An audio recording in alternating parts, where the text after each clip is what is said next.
Welcome to the Mobil Trend channel.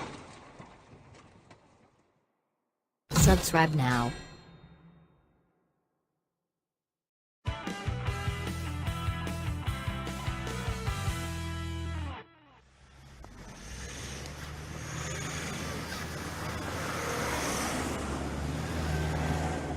You find us today in the snow in the middle of Radnor Forest in mid-Wales to find out whether that new Land Rover Discovery 4 or this even newer Toyota Land Cruiser is the better car to drive off-road.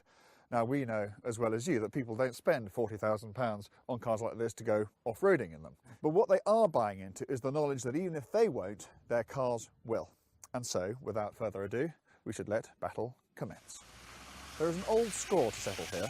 Land Rovers and Land Cruisers have been battling for decades for the hearts and minds of serious off-roading communities, all the way from the African jungle to the Australian bush. And in sales terms, it's Land Rover that keeps on coming off second best.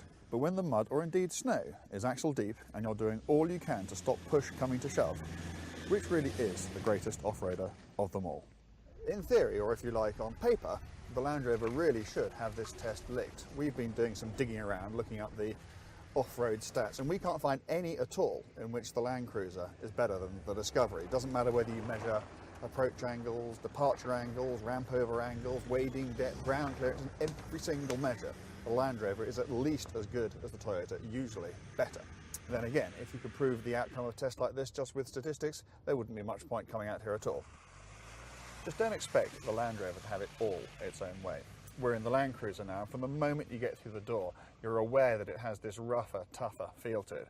That is a reason that many people won't even look at it. If you're coming out of a very sophisticated Discovery into one of this, it might feel even quite agricultural by comparison.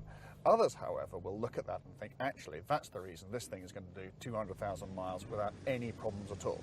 Would you be confident about saying the same about the Discovery? Possibly not. So what is the Land Cruiser like off-road? Well, unsurprisingly, it is extremely capable. You can get to a stage where you think, well, that's it, I'm stuck, I'm not going anywhere. But just let the car have a bit of time to figure it out. You'll sit there and you'll hear the electronics whirring away and you're not going anywhere, and then suddenly you'll get a bit of movement. And then you'll get a bit more, and then suddenly you're underway again. This is a car in which you never ever give up. It's very, very impressive in that regard. These two may both be large 7-seat SUVs, but in fact conceptually they're incredibly different cars. Whereas Land Rover have gone down a very modern, sophisticated, advanced route with monocoque chassis, independent suspensions, multi-cylinder engines, 6-speed gearboxes, this Land Cruiser is a very, very simple car. It has body-on-frame chassis. That's the same technology that's been around since the days of the horse and cart. It's got a live rear axle. It's got a big thumping 4-cylinder engine. Its gearbox only has 5 speeds in it. What that means is that the car is incredibly rugged. This stuff has all been proven time and time again. It's almost certainly never ever going to go wrong, but there is at the same time a price to be paid in that it does feel so much less sophisticated and comfortable than the Land Rover. Off-road, this Discovery is absolutely astonishing. It's not that it'll actually take you on these sorts of paths anywhere which the Toyota won't get you, but it's the comfort and the ease that it brings while it takes you there, which is just amazing.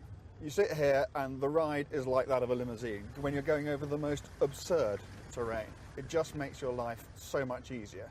And with the terrain control it has down here, you can just select the right settings for the environment that you're in, and the car won't quite do the rest for you, but it's pretty close. Now, Toyota do have a similar system, but it's not available on the Land Cruiser that we have here today. It also, you can get on a Land Cruiser, a cruise control that works at about a single mile per hour, which is a wonderful, wonderful device to have, but it happens not to be on this car. So with these cars here, the Land Rover may not be any more capable in this environment, but it's certainly an awful lot easier to drive. So which one is the better off-roader? Well, it's a remarkably close run thing.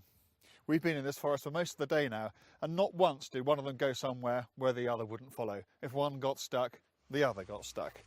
I would say that the Toyota has a little more grit, but on the other hand, the Land Rover is the easier car to drive off-road. So I think we can say that, all in all, it's on as even. However, if you were to compare these two as to what they are like to drive on the road, there is no contest at all. It would be the Discovery that wins every time.